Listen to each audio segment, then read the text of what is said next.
What's good, everybody? It's Batman, and today we are going to be doing a reaction video. It has been a while since we've done a reaction video. It's been a hot minute. Now, I'm just going to let you guys know, I'm not going to try to do too much talking right now. I'm going to engage, react, and give my thoughts, etc. But my mouth right here, oh my god. I am in so much fucking pain right now. It is like 10 out of 10 pain. But I'm still fucking winging it. I'm here, making this recording for you guys. I'm in the works to getting this resolved, but I'm in so much freaking pain. I even have to work today, which requires me to fucking talk and the whole 9 yards. So I'm not really in a good mood, but besides that, enough of my poor me talk. We're gonna be reacting to a video with your boy Nchammer23. The title of the video is Nagato's True Intentions Revealed. It's an interesting title, interesting topic. And the reason why this was actually really appealing for me to kind of check out is I always felt like a lot of people really don't understand Nagato, or better yet, really have a tendency to misunderstand him to a degree. And not only that, like some people just think like, oh, he was kind of in there, just to kind of be, just manipulated and basically, like for this Obito to kind of roll over him the entire time, yada yada. Then you have some other people which look way more into the context and evidence and you name it, to where like, oh no, Nagato was kind of just doing it because he had his own intentions, etc., his own end game, and blah blah, and eventually it would conflict with Obito, etc. So like, there's a lot when it comes to the character of Nagato. He is not as just simple as black and white, and he's a character that's not really, understood that well. And eventually this will, be a Naruto video or topic that I'll eventually want to discuss. And kind of do a video on, like, what Nagato truly wanted, or like better yet, maybe like a title video, or like who was the true leader of the Akatsuki, So either way, we're gonna get into this video. We're gonna check him out. I'm gonna put it back to like the start of it, and then we'll go from there. But I hope you guys enjoy this video. Let's get into it. Because they represent something truly deep and something we can all understand. See, the Akatsuki are a physical representation of one person's journey. Journey of a child who starts with a massive amount of power and a hope to create peace for the universe. And their slow descent into becoming somebody mired with grief and anger at the world. Yep. The person, of course, we're talking about is Nagato. Because without Nagato, the Akatsuki most likely never would have formed. Was it truly his fault that the Akatsuki formed into the Akatsuki that we all know and love? So, or was he I'll be honest, I'll slightly disagree with that. If Nagato wasn't in the picture for some reason, and let's say Nagato wanted to go solo, right? Despite everything, he just kind of was doing his own thing. Obito would still be pulling some strings and getting some members and kind of getting things in motion. Like, things would go. Or better yet, if it really come down to it at like that point in current time, Obito more than likely just, beats Nagato, takes his eyes, and then he has the Rinnegan if he ever needs it, and then goes from there, and that's basically it. And instead of Nagato kind of, rolling the scenes and the whole 9 yards, it'd be Obito just a lot more involved, instead of being lazy or just sitting back or not doing shit. And it would just go from there, but so I disagree with that. I do feel like the Akatsuki would still be a thing, but regardless, we'll continue, and let's get into it. Genuinely pushed into it by others? Was his want to spread pain across the world to equalize everybody's emotions warranted? Or was he simply a man trying to get revenge on a world that dashed his dreams? We'll answer all those questions and a whole lot more today, but before we get into that, guys, please, for me, like this video, subscribe to the page, and hit that noti bell. And while you guys are clicking away on those buttons, guys, I have 3 other YouTube pages. Nchammer23, where instead of talking anime, I play video games. Hammer's Collection, where instead of talking anime while sitting in this chair, I talk it while building giant statues. And the Weeb Commander, where instead of talking Naruto, I talk quite literally any other anime. Before we get into all that, guys, today we gotta talk about our favorite reoccurring sponsor to the page, Raid Shadow Legends. You guys have heard me talk about Raid Shadow Legends a bunch of times, and that's because Raid Shadow Legends is taking over the gaming world. Device. We got time for this. To awaken comics. QR code on the screen, right? You'll get a boost in the QR code on the screen, or click the link in Uzumaki's in my description or pinned comment, and I'll see you in game. The supposed child of prophecy, a dual Rinnegan wielder, one of the only Uzumakis left on the face of the earth. How did he go from a child living in the hidden rain to the leader of the Akatsuki? And along that journey, who did he truly become, and what did he represent? You see, how to prep for a God first date. damn it. Step 1, have a saving. You can't get a break right now. Holy shit. While most people understand the base concepts that Nagato stands for, pain, equalizing the world through shared grief, a lot of people miss the greater and deeper concepts that he stands for, and what his role in the Akatsuki is meant to represent. But that's my job, so let's start these videos off in the way that we usually start these videos off, at the beginning. Fortunately for us, Nagato is one of the only characters in the Akatsuki that we know the childhood of, and that's because his childhood is literally devastating. You see, Nagato was born in the Hidden Rain village, specifically in a small village outside of the main cityscape, and he was born to two parents, Fuso and Issei. Now we know that Fuso was an Uzumaki because she had red hair, but we're not entirely sure that Issei was an Uzumaki because he had black hair. Nagato's parents were the rare kind of incredibly good people. Fuso, Nagato's mother, was a nurse, and Issei, Nagato's father, was a doctor. And since their country was the battlefield for the entirety of the Second Great Shinobi World's War, Fuso and Issei were providing humanitarian relief to the battlefields. That is to say that they're providing aid for both civilians and shinobi. In the middle of a war that was ravaging not only their entire nation, but their own little village, they were making sure those affected by the war were helped. That is until one night, a couple of Konoha ninja broke into their battle-damaged house looking for food. Fuso and Issei, understanding that Konoha ninja usually means death for civilians, tried to sneak away. Specifically, they tried to get Nagato and themselves to sneak out without the Konoha ninjas noticing them. However, the Konoha ninjas, being ninjas, noticed people sneaking, and therefore Fuso and Issei tried to draw the attention from the ninjas onto themselves so Nagato could escape. The Konoha ninjas mistook the two of them as enemy ninjas, attacked them, and quickly killed them. However, after killing them, they realized that both Fuso and Issei were civilians and tried to apologize to Nagato. That's right, their first reaction was to kill on sight, and then ask. Craziest thing about all that, guys, now really looking back, like, it's really ironic because, you know, the Hidden Leaf is always looked as like the good, you know, the good country and rainbows and sunshine, you know, always do the right thing, hoorah, you know, the whole 9 yards, right? But when you really go back and look back in time, the Hidden Leaf was fucking dark, dude. You know what I mean? Like, they were not, you know, goody two-shoes, you know what I mean? They did just as many mistakes, just as many wrongs, and you fucking name it. And it was crazy. The fact that it was literally Hidden Leaf Shinobi that actually murdered Nagato's parents was just insane.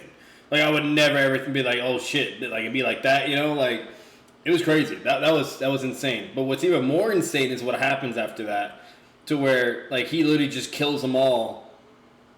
Like, you're talking about like elite shinobi, and they're probably maybe either like tuning or getting at the very least, you know? Not getting, tuning or joning. You know, so like, it's just insane. He just takes care of them like they're fucking nothing as a kid. You know? Questions. Nagato's entire life has been war-torn. He was born during the Second Great Shinobi World's War when his country was in shambles. His only light were his two parents who were acting as humanitarian aid relief for both shinobis and citizens. And directly in front of his eyes, two incredibly good people who committed their lives to incredibly good efforts got cut down because shinobi were looking for food. In a moment, blinded by anger, Nagato awoke to his Rinnegan, and using the abilities of the Rinnegan, almost unknowingly killed the two shinobi. And this, I believe, is the true beginning of Nagato as we know him. Because when you look at the situation objectively, the only reason that the Konoha shinobi were ever drawn to his parents and Nagato is because Nagato knocked over a pot. When the pot crashed, the Konoha shinobi realized that they were trying to sneak away, and Nagato's father rushed the shinobi to allow his mother and Nagato to escape. And this is the dichotomy of Nagato, something we're going to talk about a lot today. You see, because when you look at the death of Nagato's parents, there's basically two ways you can look at it. You see, when you look at the situation, you can either blame it on Nagato for knocking over the pot, or the Konoha shinobis for acting without thinking. Me personally, I would never blame the child who just watched his parents die. Just him knocking over the pot isn't really the problem. It's the fact that the Konoha ninjas stabbed his parents in the chest. And instead of blaming himself like he possibly could have, he decided to blame the Konoha ninja, which ingrained in his mind that Konoha's peaceful nation was built on the back of murdered civilians. Yeah. That is to say that the ever-loving, peaceful nation of Konoha was That's built the crazy on part. the deaths of thousands. And it's at this moment that Bunch of Nagato bullshit. represents radicalization. Something that we refer to as the cycle of hate in Naruto is also known as radicalization in the real world. A moment where somebody is put through something horrific like the death of a family member that radicalizes them to a certain ideal. And we know as humans there's few emotions stronger than hate. And it was this hate that fueled Nagato to kill those two Konoha shinobi. And Nagato is a very scary person to radicalize on account of the fact that Madara had given him the Rinnegan at a very young age. See, the the one thing that happened long before Nagato's parents were murdered in front of him is that Madara Which, that's another thing I wanted to kind of talk about very briefly. Mind you, my fucking mouth is in so much pain, so I don't want to talk too much. I'm going to keep this short. That's really a feat itself, though, and it's fucking insane. Like, if you guys don't know, the amount of chakra it requires to even use the Rinnegan, just for one, is so much to the point where Obito, who states it verbatim that whenever you get the Rinnegan, it just makes you more powerful and gives you so much chakra that you're just like, you know what I mean? It's just crazy. And with both of them, you just basically become like unstoppable. But with just one, you know, he almost lost his mind and went insane because of how much chakra there was. And remind you, he's a fucking Uchiha with Hashirama cells. And this man almost lost it.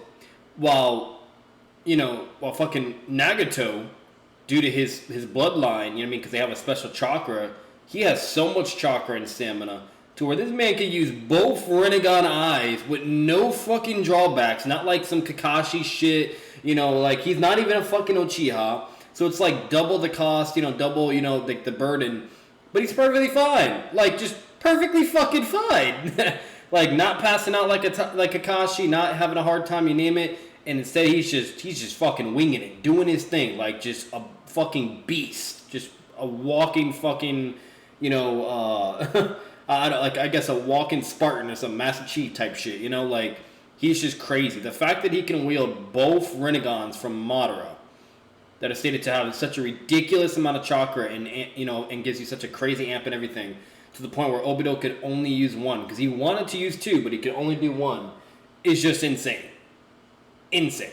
You know, that is a feat itself and goes to show you how much fucking chakra he has and how much stamina, and to just show you why he's such a fucking threat and so dangerous. He's the second individual to wield both Rinnegan, you know what I mean, while the only other individual that could do that was Madara. You know what I mean, that's just crazy. Just fucking crazy. You know, and really goes to show you that Nagato, he just had crazy unlimited potential. Like, he was just no fucking joke. He was that guy. Way to get his Rinnegan into Nagato's face. Nagato being the only Uzumaki young enough at the time that Madara thought would still be around by the time he got reincarnated. And so I've got my essay written. Suck a dick.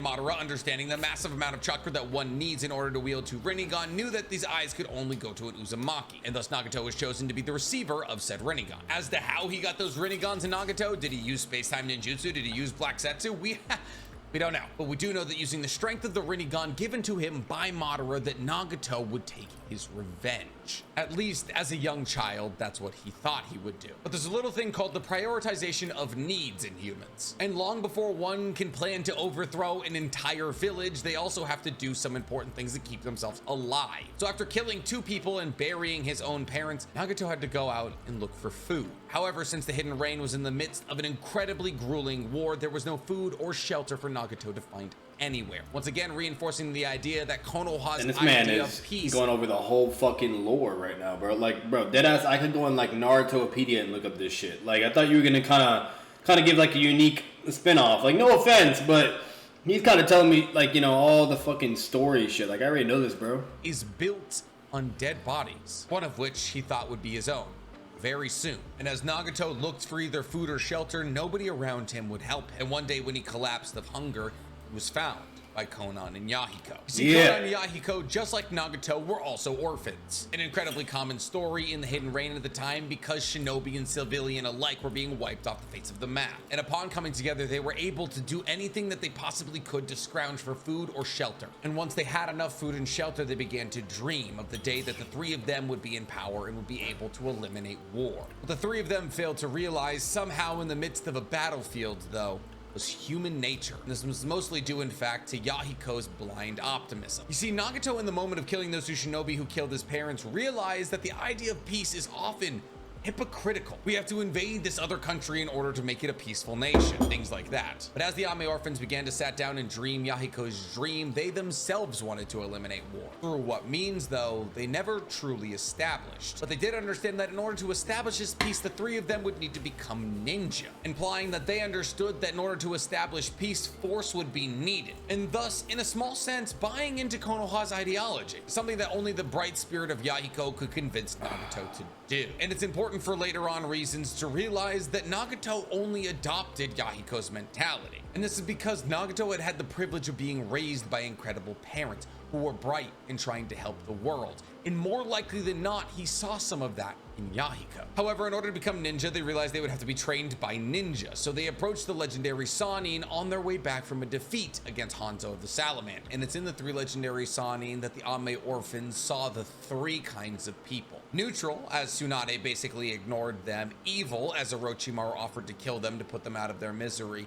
And good in Jiraiya, who offered to help them find their way and make them self-sufficient. You see, Jiraiya on his way out of the hidden rain looked around and realized the level of destruction that they had brought to a small country. A small country caught in the crossfire of much larger nations battling it out. Simply the geological misfortune of being located between the hidden leaf, hidden stone, and hidden sand. So Jiraiya found a place for all of them to live and immediately taught them ways to survive, like how to fish. But Jiraiya, who was going through his own kind of crisis about war, decided to not teach them ninjutsu. See, Jiraiya also started to see what they had done in the Second Great Shinobi World War as hypocritical, and thus the further spreading of ninjutsu would only fan the flames of war down the line. However, all of this changed when the Ame orphans were out scavenging for food. While out on this task, they were assaulted by ninjas from the hidden stone, and once again the loss of Nagato's parents flashed in front of his eyes. However, Nagato now knew he had a weapon, the very weapon he used to kill the Konoha Shinobi, and therefore before he would have to relive losing his parents all over again, he killed the Iwa Shinobi. See, this represents a large step forward for Nagato. Not necessarily towards the good, but forward nonetheless. You see, Nagato had been the victim of war, and he had lost ones he loved, and he wasn't about to do it again. Therefore, he activated his Rinnegan before he became a victim again and stepped ahead of the conflict, setting the idea in his head that killing those that want to kill him is the way to keep those you love safe, planting the tiniest seed of a thought that maybe peace as he understands it is built on the bodies of others. And after Nagato had killed the Iwa Shinobi, Jiraiya showed up. And upon seeing the scene and seeing Nagato's Rinnegan and being reminded that Hagoromo also held the Rinnegan, he decided to teach them ninjutsu. I wish I could say that Jiraiya changed his mind because he realized that the best way for them to protect themselves in a world mired with war is ninjutsu, and thus Jiraiya also got over his conflict of the hypocritical nature of peace. But it was mostly because he saw the Rinnegan and thought, oh, Hagoromo. And after the adrenaline had died down, Nagato felt remorse over killing the Iwa Shinobi. But it was at this point that Jiraiya instilled in him that sometimes you have to spill blood to protect those closest to you. Stating specifically that sometimes violence and pain is required to protect your loved ones. Once again, sowing the seeds of an ideology Nagato would pick up much later. Sometimes that's just how it is. But fortunately for Nagato, he still had Yahiko and Jiraiya. And Jiraiya believed Nagato to be the reincarnation of Hagoromo, and therefore the person that would usher the world into peace, much like Hagoromo had done. And he instilled this ideology into Nagato, pushing him away from his radicalized thoughts, giving him hope that with the massive amount of power that he had been gifted, he would be able to change a world that nobody else could. But you know what they say, hope is a dangerous thing. So Jiraiya stayed with the Ame orphans for 3 years and taught them all kinds of ninjutsu. And because Nagato had the Rinnegan and therefore had the Sharingan's abilities to copy movements and ninjutsus, he caught on to everything quick. And once the Ame orphans were able to defeat one of Jiraiya's shadow clones, he decided, well, he taught them enough. And he decided to head back to Konoha, confident that... Did this man just say he has the Rinnegan so he could copy shit? That's not how that works. The Rinnegan's not like the Sharingan, it's the evolution of the Sharingan. And it grants you to, you know, like special abilities, like broken ass abilities, and to also be able to, you know, to do the fucking like black rods and shit, and you know the link vision, see chakra, the whole 9 yards. But it doesn't. It's not like the Sharingan where you can just copy shit. Like it also gives you access to like to all 5 chakra natures and stuff. But like, unless I heard him wrong, let me go back. orphans were able to defeat one of Jiraiya's shadow clones, he decided, well, it taught them enough. And he decided to head back to Konoha, confident that they would be able to make a lasting change on, and therefore had the Sharingan's abilities, the copy movements and ninjutsus. He caught on to everything quick. And once the Ame orphans, all kinds of ninjutsu. And because Nagato had the Rinnegan and therefore had the Sharingan's abilities, the copy movements and ninjutsus, he caught. Yeah, that's dead. Like, unless I'm capping on that, I don't think that distinction is ever stated. Ever stated that the Rinnegan grants you the same abilities as a Sharingan. I'm just being honest. Like, that's a little weird. Now, if it's like a Sharingan Rinnegan, like, I mean, the one that Sasuke gets, or like the, you know, the alien members get, then yeah, I guess that's a fair assessment you can say, but like, you guys get what I'm saying. I don't know. I feel like that's contentious, and I don't agree with that. Like, that's really weird to say. If anything, like, yeah, no, I don't know. That doesn't seem right, because the Kishimoto strongly emphasized like that the Sharingan basically grants us abilities, etc., and allows you to kind of do all that, you name it, while the Rinnegan just grants you all kinds of broken ass abilities. You know what I mean? And has like a ridiculous amount of chakra within it and makes you stronger, etc. And everything quick. And once the Ame orphans were able to defeat one of Jiraiya's shadow clones, he decided, well, it taught them enough. And he decided to head back to Konoha, confident that they would be able to make a lasting change in the Hidden Rain village. And upon Jiraiya's leaving, Yahiko, Konan, and Nagato created the Akatsuki. And as the Akatsuki, they began to advocate for the ending of war. And because they were doing this in a village that had recently just been basically destroyed by war, they gained a bunch of followers. The problem was, in order to advocate for war, the Akatsuki also had to be hired out as mercenaries, meaning that they were basically partaking in wars for money to advocate for their campaign to end war. And thus, the problems with the Akatsuki somewhat began to arise. As the Akatsuki began to grow more and more, they became famous, and eventually Obito reached out to them, offering to help them in their pursuits to end war and help Nagato master the Rinnegan. You see, because Obito's entire intention was to get Nagato on his side because he needed Nagato's Rinnegan in order to A, control the Ten Tails husk, aka the Geto statue, and B, bring Madara back to life. However, Yahiko refused Obito, believing that he was trying to use the Akatsuki to further his own goals, which he was. But here's the thing, and this is a common misconception about the early days of the Akatsuki, and therefore it's a common misconception about the early days of Nagato. The Akatsuki, while advocating for peace, were essentially doing nothing different from any of the other major ninja villages. Major ninja villages are heavily reliant on ninja work, sending out ninjas to smaller villages so they can make money and bring that back to the village. In a sense, every major village hires out their ninjas as mercenaries, and Konoha is no exception to this rule. However, Konoha has had a long track record of trying to advocate for peace. Hashirama did it, Tobirama did it, Naruto has done it. So in a sense, in the early days, the Akatsuki were becoming a much smaller little satellite Konoha. However, smaller wasn't lasting very long because the Akatsuki were growing members and power every single day. So much so that when they became famous within the Hidden Rain, Hanzo actually reached out to them to help them with their furtherment of peace, because Hanzo himself also wanted peace between all nations. However, once again, human nature got in the way. You see, Danzo Shimura, the Shadow Hokage of Hiruzen, had heard of a growing... The guy that causes nothing but fucking problems. That's who that is. Like, always. Like, if he's there, there's a fucking problem.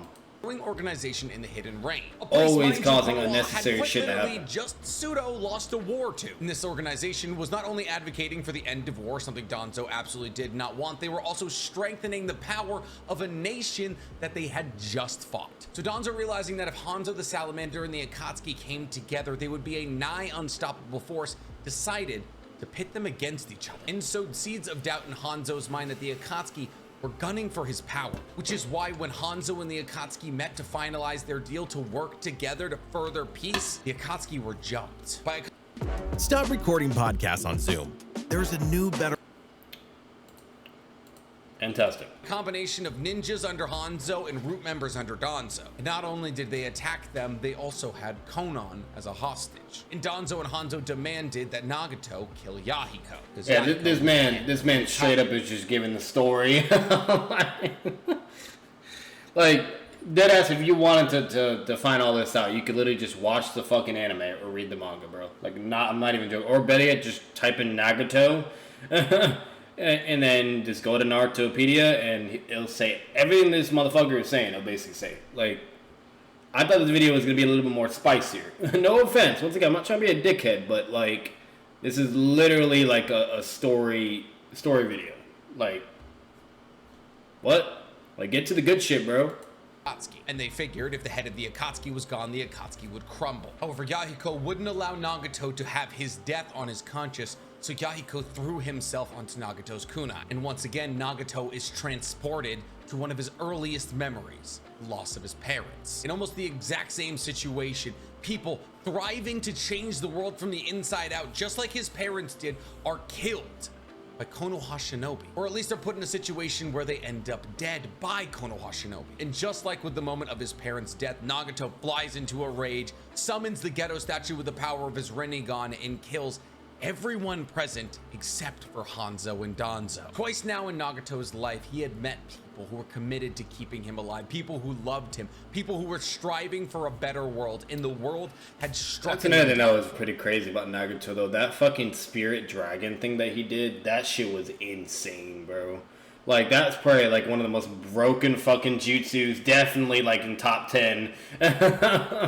Twice now, Nagato got caught in the crossfires of bigger powers than himself, battling it out. And as Nagato laid on a field of freshly laid corpses, one of which was Yahiko's, he realized something. The sentimentality that he felt on the night he murdered his parents' murderers was the correct one all along. The hatred that he felt for the hypocritical nature of trying to establish peace through war coursed through his veins. And he realized that true peace, the peace that the Ame orphans dreamed of, could and would never be established in a world where humans still existed. That those who have never lost anything, such as realistic. Hey, at the end of the day, guys, that's something. That's just how our world works, too. We're never going to have fucking peace, bro. Never. It's just not possible. Cycle of hatred is a real fucking thing. Like, war will always be a thing. There will always be violence. There will always be greed, fucking selfishness, the rich. You know, people fighting about stupid, dumb things. Or people just prioritizing incorrectly, you name it. Like, our world alone, okay, I kid you not, is a perfect example and embodiment of what we basically got from Naruto throughout the wars and what Nagato had to go through, etc. Like, it's the same shit. You know what I mean? And the only difference is, since our world isn't fiction, there's not going to be a happily ever after ending. There's not going to be, you know, to a point where all fucking countries can, like, shake hands and unite together and get their shit together and not be at, you know, war or always be fighting about shit. Or always be, you know, paranoid and planning or doing stupid things to escalate or cause problems, you know? Like, it's always going to be problems. Always. It's just the sad reality of life. Understand what war looks like. And in this sense, Nagato represents thousands of people every single day. Every time a nation goes to war with a concept like radical Islam, every fighter or innocent civilian you kill radicalizes 3 of the people that they love. True unity, Nagato realizes, can only be achieved through common suffering. And this is truly the moment we see Nagato born. But it's also one of the most interesting and compelling moments in Nagato's history. Because while he does represent radicalization in the way that it can continue this so-called cycle of hatred, he's also acting in such a way as to close said cycle of hatred. But in reality, he's not. See, Nagato is radicalized to his pain ideal. And while in reality, on the surface level, it might look as though he is in fact trying to end the cycle of hatred. But inflicting pain on others, specifically Konoha, could never truly end the cycle of hatred. And this is obviously something he could realize. And thus he's deluded himself to believe that through common suffering, the cycle of hatred will close. And this is meant to represent the extremes that some can be radicalized to through suffering, a level of disconnection from reality that one can go through. And this is further evidenced by the fact that after this fight, when he's immobilized, he creates the 6th path of pain, and for the first path, the Deva path, he uses Yahiko's corpse. He does this because he still wants Yahiko to lead the Akatsuki. And thus he's metaphorically forcing his friend who wouldn't have believed in the mission that Nagato was moving towards to lead the Akatsuki. His grief towards his loss directed him in a direction that those who he lost would never want him to go, especially when he used Yahiko's body to meet with Obito and accept his offer. And it was at this point that the Akatsuki began to fill itself up with S-ranked missing ninja and began to, on a grand and much more sinister scale, take mercenary work that would fund their future dreams. The Eye of the Moon plan. See, Nagato liked the Eye of the Moon plan because it meant peace for the entire world. However, what's always confused me about Nagato's involvement in the Eye of the Moon plan is the fact that if the Eye of the Moon plan worked, that pain wouldn't be spread universally. In fact, everybody would live in their own little version of heaven, which I feel as though more aligns with the ideologies of Yahiko than this new reformed Nagato. Now, that's not me saying that Yahiko would have taken the Eye of the Moon plan. He literally Why is everything... already shut down the offer. But we're talking about a heaven here with no suffering, not something the six paths of pain were necessarily interested in. And after So I'm glad he actually spoke on that. Like, no, I'm not even joking. Let me get my phone real quick. Hang on. Oh yeah.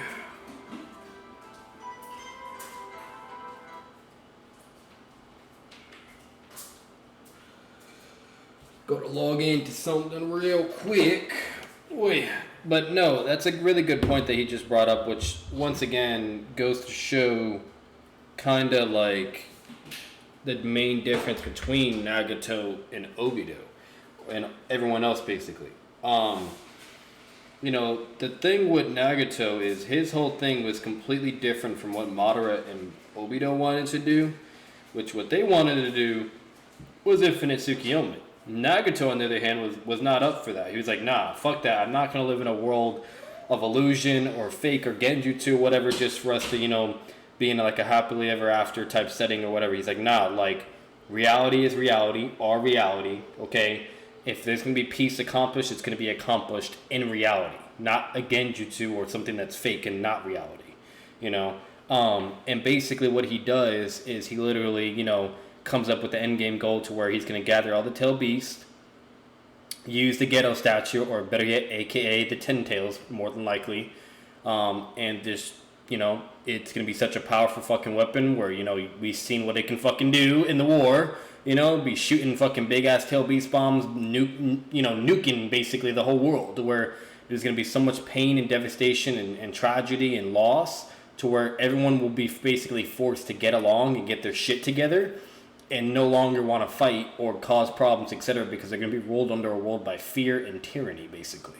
Okay, and that's what Nagato wanted to do. He wanted to get all the tail beast, forge it into an ultimate weapon to where everyone could use it and clearly understand pain, okay, and understand, you know, how it works, and that would give temporary branches of peace.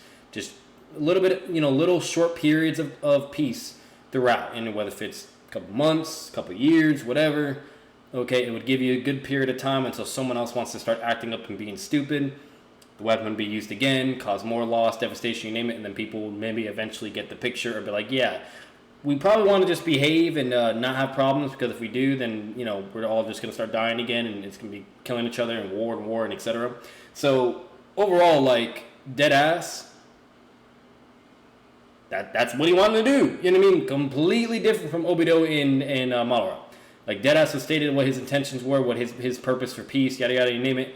Clearly showing that at the end of the day, you know, even though Nagato was taking orders from Obito here and there, he was only doing that because collectively they had a similar interest, a similar end game, just not what to do after that. Okay, which is to capture all the tail beast. You know. And so meaning, therefore, Pain never actually looked at Obito as like his leader or you know, oh yeah, no matter what, I'm just going to kiss your ass and do what you say. No, he just worked with him just to basically speed up things and get everything going. You know what I mean? And eventually, when it would come down to it, they would have ended up fighting each other. Because then it would have been to the point where like Obito's like, all right, well, now to do Infinite Tsukiyomi, and then Pain's gonna be like, nope, I have something else in mind, and if you don't like it, then we scrap him, basically. You know, and that's basically what would have happened. If they actually ended up succeeding capturing all the tail beasts, they would have ended up fighting. So I'm glad he brought that up, because that's something a lot of people really either tend to forget or don't understand. Or there's even people out there like, oh, Obito was the one in charge the whole time, and blah, blah, and ordering him around, and clearly showing that Obito was just so powerful to where Nagato couldn't even refuse, blah, blah, you name it. Like, that's not the case. If you actually look at the narrative implications, you look at the evidence, the context, etc., it was only because they had similar interests. And not only that, there's even moments where him and Konan even roast his shit or threaten him and be like, hey, like, know your place, basically. You know, in the Naruto game, Pain also shows, you know, superiority and basically shows, hey, it's a good thing we have, you know, similar interests, blah, blah, otherwise we'd have a fucking problem. Basically threatening him, but, like, doing, like, a kind of a sneak diss, you know what I mean? So, I'm really glad he brought that up. But let's continue to play the video. Don't mind me kind of being away from the cam. What's it called? I'm going to turn my cam off real quick, and then we can continue watching. After Nagato headed down this dark path and led the Akatsuki for a number of years, he still had some revenge he needed to take. In this moment, I feel truly solidifies what Nagato stood for. Not the ending of the cycle of hatred, not even trying to find peace, simply getting even. Because somewhere down the line after the formation of this new Akatsuki, Nagato staged a civil war in the Hidden Rain, and him and Konan led this civil war against Hanzo the Salamander. However, Hanzo had spent years after the murder of Yahiko sheltered in his room, worried about losing his power, and he had lost the majority of his fighting prowess. Because Hanzo had shut himself in and lost his power in the respective Ame, the majority of them riled behind Nagato and Konan. And with this power and the power of Nagato and the Six Paths of Pain, eventually Hanzo was cornered. And as Hanzo quivered in fear of the much stronger foe that he was facing, Nagato used the Deva Path, aka Yahiko, to kill him. And thus in that moment, Nagato took revenge for Yahiko. And with Hanzo's death, Nagato controlled the Hidden Rain. However, Nagato was afraid that somebody would try to overthrow him. So Nagato decided to kill anybody even remotely related to Hanzo. We're talking friends, family, people he met once or twice. If you knew Hanzo, you were murdered. And once again, through an expression of guilt, Nagato has gotten even. But one could argue anybody who lived in the Hidden Rain during the Second Great Shinobi World War, i.e. all of the people that he just killed, had already known their fair share of pain. And while obviously in the last couple of years Hanzo become the shell of the man he was, did not mean that everybody he ever knew needed to die. Because at the end of the day, those were civilians loyal to the Hidden Rain, something that Nagato had took a lot of pride in. And as the villagers quivered in fear of this new god that had just taken over the regime of leading the Hidden Rain, he reveled in the power and the worship that they gave him. Nagato enjoyed the fear of others, and not even just the fear from Konoha, the fear from citizens who had backed him in a civil war that he had won. Nagato didn't care about ending the cycle of hatred. Nagato cared about killing the people who hurt him. Nagato cared about making sure that nobody ever stood up to him again. Nagato cared about becoming a god. You see, Nagato literally had in his mind what he definitely built a manifestation on the whole fucking charisma of a god or being a god, like, you know what I mean, dead ass. Like that was his whole fucking stick. Data books, statements, his characteristics, personality, you name it, feats, him being the leader, power, Rinnegan, like he's a god.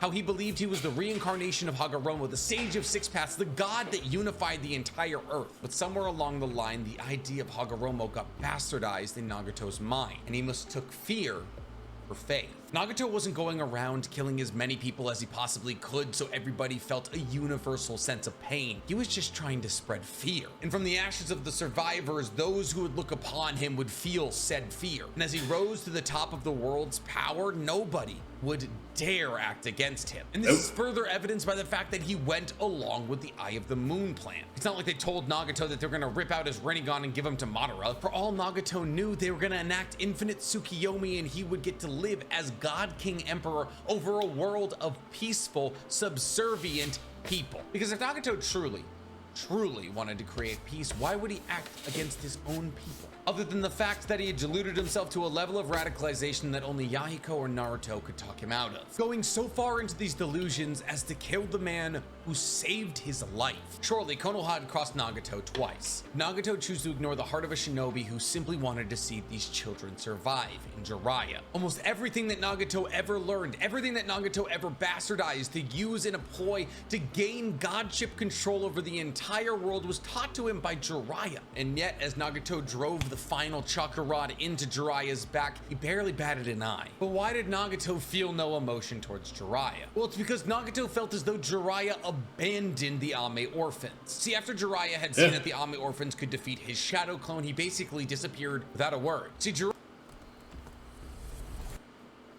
he basically dipped and left. He didn't give a fuck. Jiraiya didn't want the... And so obviously with what Nagato had to experience and go through afterwards, he kind of blamed Jiraiya for it. He's like, bro, like if you just took us in, or if you were actually still here, maybe we would not have, things would not have escalated to where they escalated to. You know what I mean? Like things probably would have been drastically different, the Ami orphans to be relying on him and wanted them to set upon the world to change it as he thought they could. So he left without saying goodbye. At least this is what most people say. However, many times during the early days of the Akatsuki, we see the Ami orphans talking about how they would like to meet Jiraiya once again, claiming that he would be proud of them and how they want to show him their progress, implying that in the moment, at least before the death of Yahiko, that none of them felt hatred towards Jiraiya for his leaving. And it wasn't until Nagato and then therefore Konan were radicalized they began to have hate for Jiraiya. So what true reason could they have to hate Jiraiya outside of the fact that he was from Konan? Like Jiraiya even found out that Yahiko died and so on and so forth. Actually, I think he was told all of them died. I can't remember. I would have to go back. But if it was just like that he heard only Yahiko die and he didn't even fucking bother to go back, like he's like, they'll be alright still.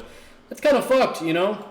Represented everything that they believe had gone wrong in their lives. I truly believe that this is why Nagato decided to kill Jiraiya. Jiraiya's time in the Hidden Rain had changed in its meaning to Nagato over the years. While he was young, Jiraiya represented the person who taught them how to live, taught them ninjutsu, taught them everything that they needed to know in order to survive in a cruel world. And as Nagato grew up, he realized that Jiraiya truly was simply just somebody spreading pain throughout the duration of the Second Great Shinobi War and was trying to put a bandage over their heart by raising the Ame orphans. At least this is the ideology he held. But also I largely believe that Nagato felt as though killing Jiraiya was a symbolic end to his life before Yahiko's death. A physical severing of any part of him that still believed in the old notions of being able to create peace through any means outside of pain. In a sense, killing the human side of him to allow the god side of him to reign supreme. And this sentiment was fueled even further as he floated above Konoha, channeling chakra to his Deva path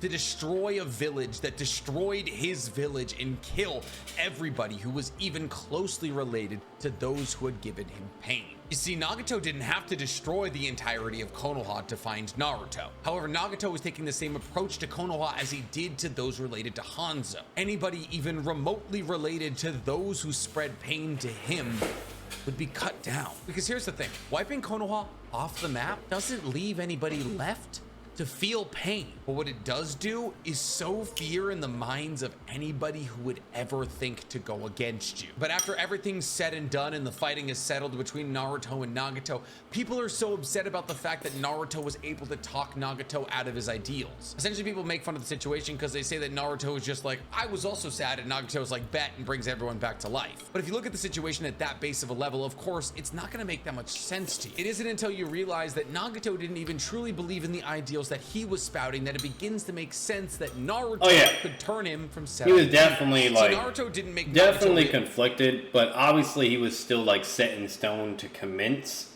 his idea of peace, you know what I mean? Because any other thing was obviously just like, you know, just bullshit, you know? But obviously the Naruto, you know, the main character comes in, talking with Jutsu, you name it, shit happens, and he was able to just really to connect with him and speak, you know, to his heart, and really they were able to really feel each other on a deeper level and connection, and it just kind of brought back Nagato's good side, like his original intentions and will, you know, within him, and that's why he was willing to eventually betray, you know, and be the good guy, and that's basically all that happened. You know, it was always there. It's just, you know, it's kind of similar to the point where, like, you know, we all can relate. You know what I mean?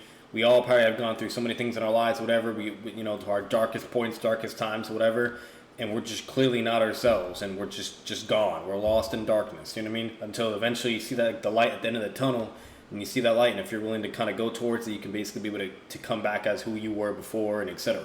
The same exact thing. So, yeah.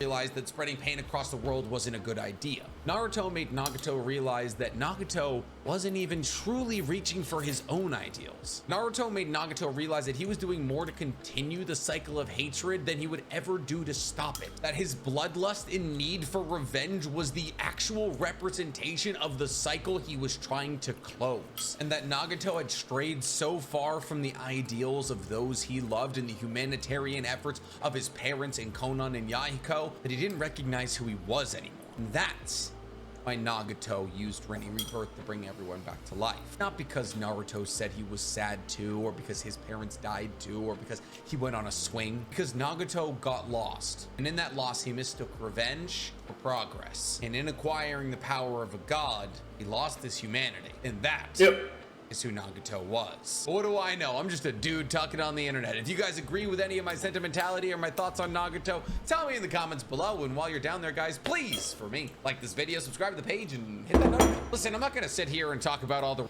Well, note to self, like, true intentions my ass, like, this is kind of, at least for me, guys. I don't know about you guys. You guys let me know down in the comments down below and whatnot, your thoughts on Nagato, consider the whole 9 yards, but this was crap I already knew. You know what I mean? I was already well aware of Nagato's intentions, his personality, etc., yada yada.